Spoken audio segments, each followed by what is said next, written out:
guys, Nobby here, and here are my 10 takeaways from the Sea of Thieves Season 9 trailer. Number 1, the Fate of Fortune chest and the cosmetics with them. I think this is fantastic. The Fort of Fortune aren't getting done as much, I'm noticing, and I think because of the PvP being such a great way to get Athena rep, the Fort of Fortune lost a bit of value in that front, so putting something special into it will, I think, get people doing it more, for sure. Number 2, the beacons for the Reaper's chest and the cosmetics you can get for handing them in. Again, I think this is a good idea because, must admit, most of the time I look on the map, nobody picks them up. It's so rare to see them getting picked up. So I think this is fantastic, and it will mean that they get picked up more, and what they're looking to do is drive more fighting around those events. Number 3, the world event balance based on crew size. Again, I do think this is a good one, although I'm hoping this leans slightly more to the tuning up to make it harder for larger crews than smaller, because it's not difficult taking down a National Lord on a sloop, really. So my hope is that they do tune it up to make things more difficult for the larger ships, and I take that personally because I sail often in a brig or a galleon with friends, so I'm hoping it goes that way rather than making it easier for everybody. Number 4 would be Flameheart, but not Flameheart. So if you weren't around when Flameheart was about, you had this fantastic ghost ship battle. It was a really large scale when the event appeared, and I always thought they were a lot of fun. People did find the Flameheart skull in the sky annoying. He chatted and just too much. But it was a spectacle. Now I hope that there's something else about this that makes it a spectacle. In the video it kind of looked like there was a Veil, like Legend of the Veil-esque kind of typhoon in the middle. But I would have liked to have seen Flameheart return just to shut him up a little bit. Not for those doing the event, but for everyone else around it, because you could spawn into an outpost and you'd have to listen to him just constantly.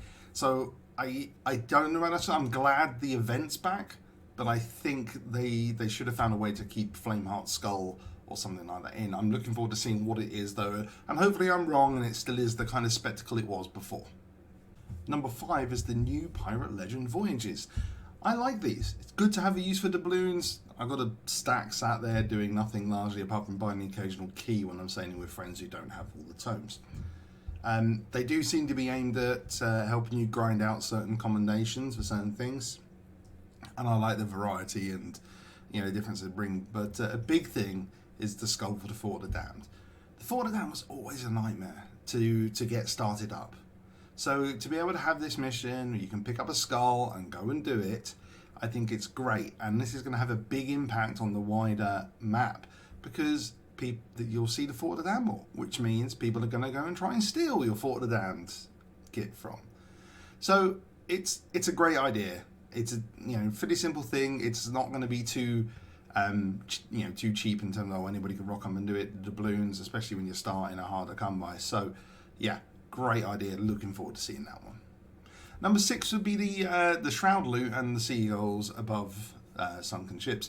They've obviously expanded this a lot more. People will have noticed that that when you sink certain or kill certain things, now there are seagulls there where there weren't before. So I think extending this to recently sunk ships is a great idea. As for the Shroud loot, yeah, I think that's a good idea. It forces the interaction,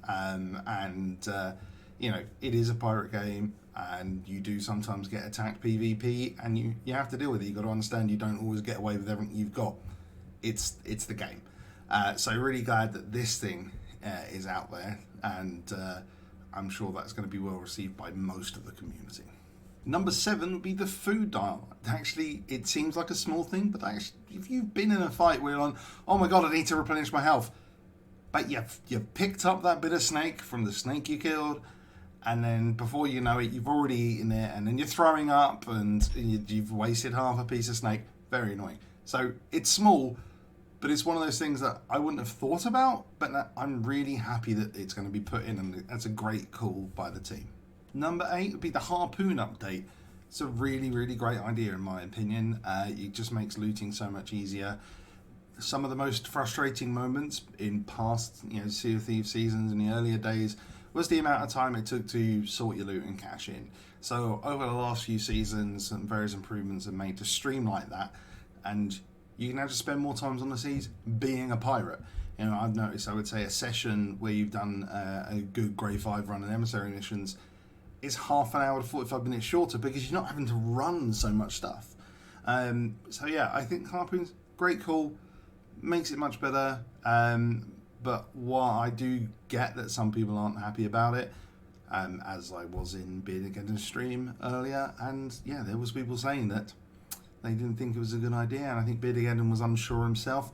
But let's see how it plays out. I personally think it's going to go really well. Number 9, bait crates. Great addition. Hunt School has been one of the more frustrating things to progress. You know, the fact that fishing is a slow and some things are a rare chance anyway, to then have to spend ages digging along the waterline hoping for leeches. No, just let people fish. I think fantastic idea, much like the other crates they've added.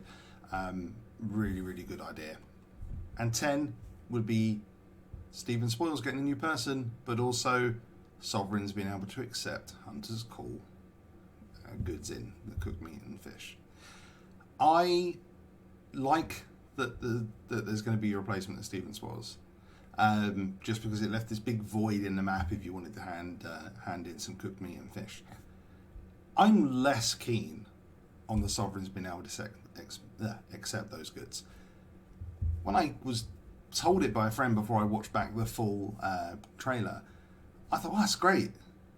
But now I'm thinking, what's the point of the sea posts? So I suppose my concern is that with that, who's going to go there? Sure, you might drive by if you want to go and see what they've got for sale. But really, why would you go there now? So I think that's something that they're going to need to address at some point in the future. By whatever mechanic, I don't know, but I think it's just going to kill them off. They won't be visited much, and they'll probably see the interactions on them drop massively as a result of this. All in all, I think the whole Season 9 is actually fantastic. Now, there's going to be all in all, I think Season 9 is going to be great. I already can tell that there's going to be some people moaning that there's no big thing happening here, there, or everywhere. You know, the recent seasons, there's been massive developments in the game. But I know we've all been frustrated at the occasional, quality of life things and occasional bugs and stuff in the game.